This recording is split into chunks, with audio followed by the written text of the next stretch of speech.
What if I told you that some of the most important flowers of the year bloom when we still think it's winter? Hi everyone, Jill from the Northwoods. How are you? I don't know about you, but I have spring fever. And if you stepped outside with me for just a minute and you'd look around with me and we'd say, well, the grass is mostly brown, undecided whether it's going to be green or it's going to stay brown for a little while. Some patches of snow are hiding here or there, maybe on the north side of the house, on a little bit on the side of the fence. And the ground feels a little soft and mushy on top, but still a little hard just underneath it. And if you press your boot down, you can still feel the frost a few inches below. Nothing looks alive yet. The world is still on pause, but you know what? It really isn't. Somewhere in this yard, maybe right around the foundation of the house, maybe somewhere near the mailbox, somewhere where the snow melted first, something's already blooming. Somewhere nearby, something with wings is already flying around looking for it. Today we're talking about the very first flowers of spring, those bold ones that just shoot up at the most dangerous times of the year.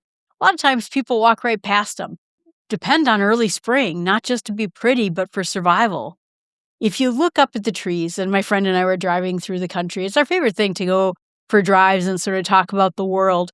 And we were looking up at the trees and we noticed that there was sort of this brown fuzz all over the place. Maybe it's a place that looked like white fuzz. And we started thinking, is there frost around? I mean, it looked at the thermometer in the car. It's 28 degrees outside. I guess it could be frost, but it's a little late in the day from it. And the more we started looking, it's the first blooms of spring.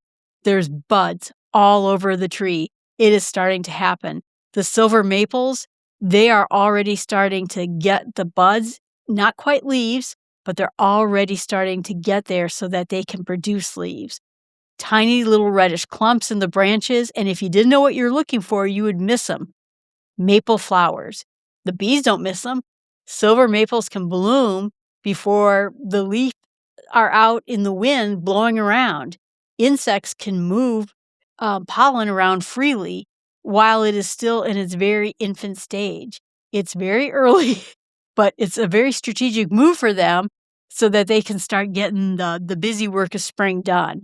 Red maples also bloom very early too. They have that sort of deep red flower cluster that almost glows gray on the branches on a cloudy day. That's probably what we were seeing.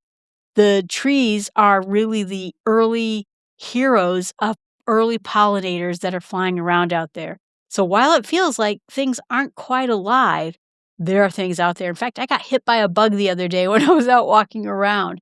I even saw a spider, and he looked pretty miserable. But because he got far away from where it was, that it was nice, and he was in a parking lot, so I sort of scooped him up and I put him back on the tree. Stuff is starting to come alive. Pussy willows, those are one of my favorites. They are fuzzy little, brushes. They go around creek edges, damp areas, and now they're starting to swell with what they call these soft gray catkins, right? Pussy willow catkins. And they're loaded with pollen. So for a bumblebee emerging from winter, finding a pussy willow that is just at the beginning of blooming is like finding an oasis. They bloom early on purpose. Willows often grow near water. They're a little bit invasive towards water. They grow and spread, but it's good because that damp soil warms up just a little bit faster than the underground, more in the prairie area, and they start to give early access and early advantages to all the insects out there trying to look for a meal. You might notice, too, that along the dangling catkins, there are on birch and alder trees as well. They look like little brown tassels sort of swaying in the wind. These are wind pollinators, and they don't need the bees necessarily, but they surge to life very early. Trees pushing out pollen into the air before leaves get in the way. I'm not quite at sneezing season yet, so I don't think the pollen is quite here yet, but we are getting there. Spring starts before we even really notice it at eye level, unless you really take a quick look at it. Now, if you drop your eyes to the ground, the first colors of spring are usually big patches of soil and brown. But suddenly we start seeing snowdrops. Snowdrops are usually one of the very first flowers. They have little white bells on them and they push straight through the frozen soil. The part I love the most is that snowdrops can generate a small amount of heat as they grow, enough to melt the snow just around them. So they're literally melting their way up through the ground and into spring. They don't wait for the ideal conditions. They create their own openings. Crocuses, they're another big flower. They come in purple, yellow, striped. There's some white ones out there. And they open wide in the sun, and then they close up at night. Cold days, too. They're not fragile, but they're trying to protect their pollen. The little flower knows when to conserve and when to spread open and let it loose. And you'll often see bees buried inside of a crocus on a warm March afternoon. That image alone tells you spring has just begun. And then we have something some people call the glory of snow.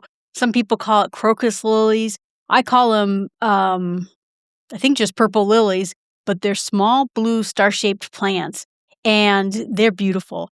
They bloom right through the snow. They don't panic when a few flakes fall.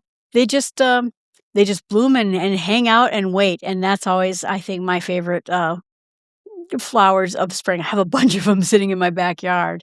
There's something called scilla, which is a little tiny carpet of blue flowers.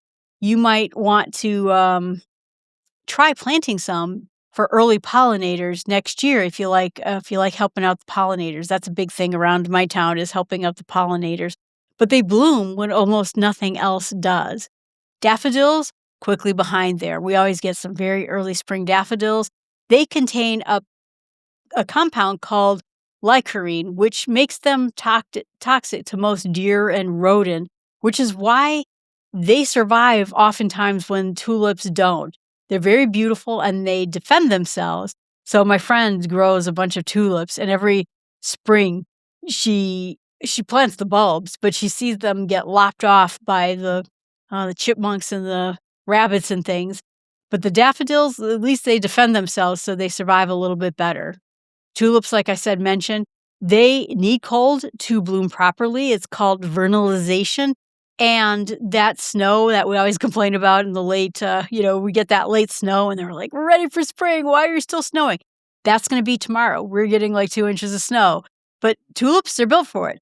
Tulips come from under the snow. They're not troubled by it. They go right on schedule and they come up. And like I said, they're always one of the most beautiful flowers out there.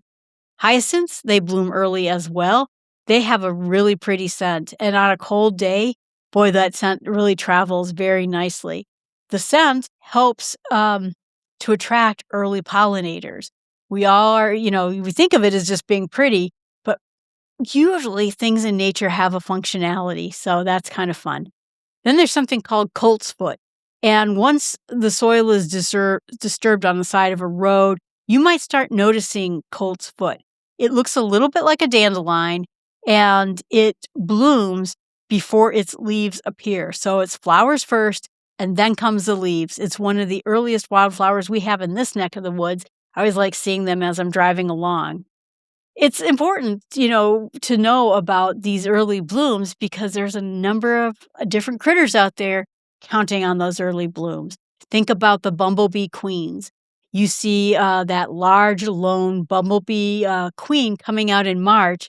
She survived underground, alone, storing food and stored fat.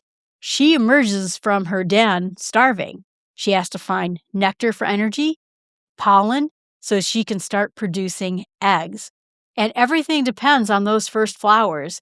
She's not aggressive. In fact, it's so funny. Bumblebees are just one of my favorite things. I always go hiking, and they always. I tell my friend that they're escorting us out of the area. They're kind of territorial. They won't sting you though. She's just looking for food. She's looking to protect her colony, and she is just very focused. In many ways, she's one of the most important insects you'll see probably all year. There's mining bees. Those are the small little tiny bees that hover over the low bare soil. They nest underground. They too are solitary. They're also gentle. And so whenever you see some bare ground in your yard, it's probably a good place for those solitary bees. If it's mulched, a spotless yard, you're not going to get very many bees early on. So it's very good for the bees to just sort of have a little mess out there. We did a whole video on the messy yard. The other part is there are some butterflies out there that overwinter as adults. Some of them tuck themselves into bark, into tree cavities, and on a warm February, March day before the flowers are even open, they may be flying around. And they feed on sap, rotting fruit, that is berries and stuff like that, still on the trees. And so they have plenty to eat as they're coming out. So if you ever seen a butterfly emerging sort of early towards winter, sometimes they're called a mourning cloak. It's kind of interesting.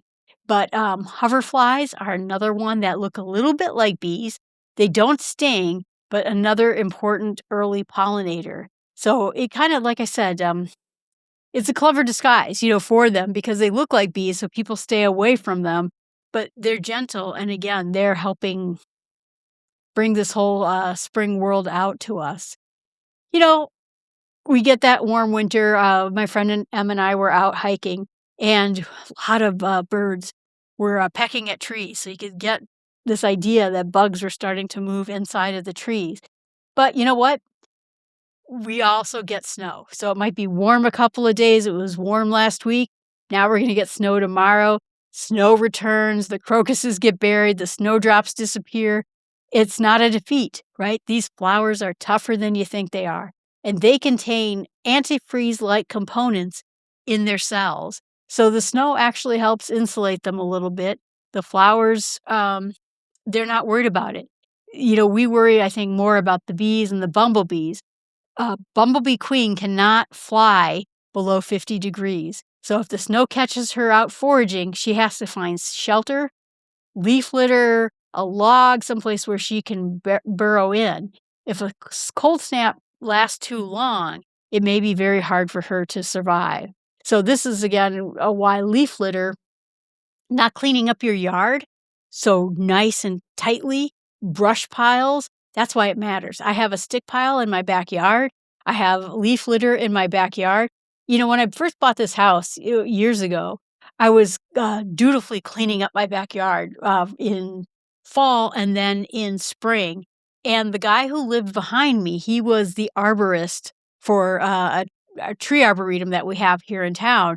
And he said, I saw you working so hard out there. I want you to know you don't have to work this hard. In fact, it is better for nature if you leave leaf piles, brush material all around your yard. Nature will be better off for it. Wait to clean up your yard. It's not a mess. It's helping you host all the life that exists around you so that they can actually survive unstable springs a little bit better. You think of it as emergency housing for our nature right outside our front door. So some things that you can do that if you're looking is first go out there and look at the first blooms. Make sure you notice them and check them out. Look up into the trees, not just at eye level, but higher up. Do they look fuzzy? Can you see them blossoming just a little bit? Watch out for those bumblebee queens. They'll start looking around and trying to be productive early on. Again, leave the leaves and the litter and the sticks out there a little bit longer. And even if you wanted to, you could start planting bulbs this coming fall so that the next spring you have a bunch of tulips and crocuses and different things coming up. And when you start looking around, you might start seeing, you might write them down. Write down your first crocus, write down your first bumblebee or your first butterfly. Start taking a little bit of notice about what you see as we start shifting into spring. You'll become a citizen scientist of your very own yard once you start to notice, how nature looks like right outside your back door. Everyone, thanks so much. I appreciate you being there. I hope that this is helpful to you. Maybe you have spring fever like I do. It's important to know, that even if we get snow or we get cold snaps, the world isn't sleeping out there. The fuzzy trees are blooming and the crocuses are opening and the bees are starting to wake up. And spring just doesn't arrive all at once. You're always welcome to email me at jill@startwithsmallsteps.com. You can leave a message if you're watching this in a video channel. I hope you're enjoying your very early spring just like I am too.